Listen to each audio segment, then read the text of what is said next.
Dear macroeconomic inflation fighters, I'm afraid that you are suffering from a split of macroeconomic sense of reality, living in two very different worlds at the same time, human and academic.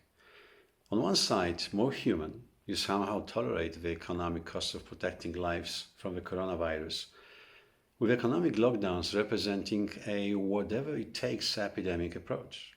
But on the other side, strictly academic, you very strongly oppose any risk of inflation, refusing to accept the same line of economic argumentation. Just do whatever it takes to financially help those still alive.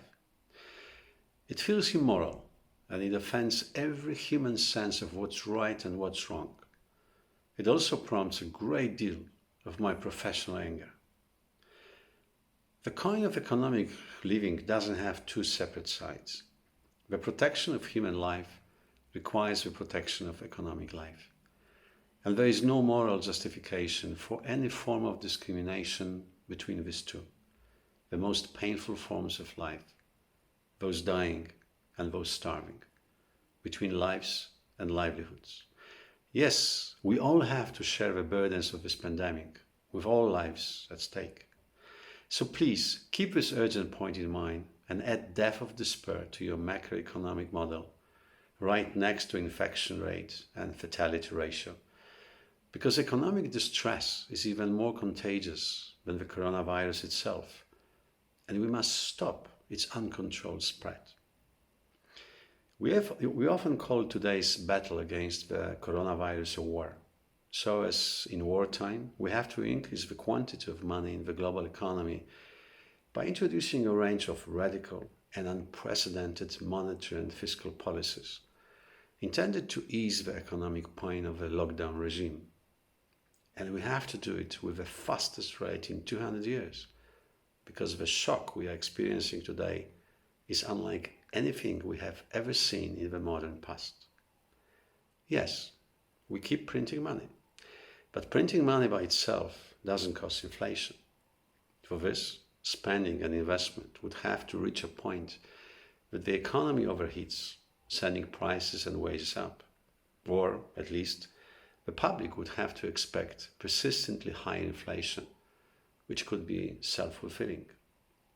Yet, despite all these counter-arguments, you keep repeating that our monetary and fiscal overreaction will feed an excessive inflation. But is this really so inevitable right now?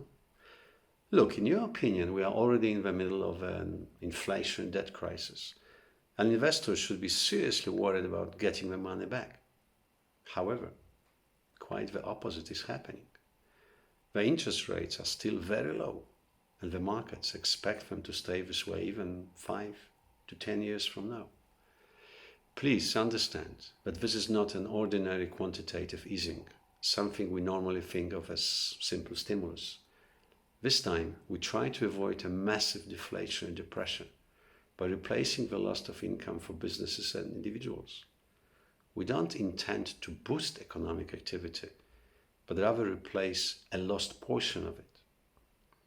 This is why your academic assertions, based on the past, that our aggressive monetary and fiscal actions will have to spur inflation rates higher, could be completely mistaken. And just another final point. Wouldn't you love to have a little more inflation? Hasn't it persistently fallen short for many years of your own 2% target? I sincerely believe that your macroeconomic thinking about inflation is stuck in the past, and that your outdated econometric models are killing our already bleeding economic life, with no respect for human sacrifices. And if you really want to test my argument taken directly from this reality show called life, go and get fired. I'm sure it would help to reduce any inflationary pressure that you are so fearful of.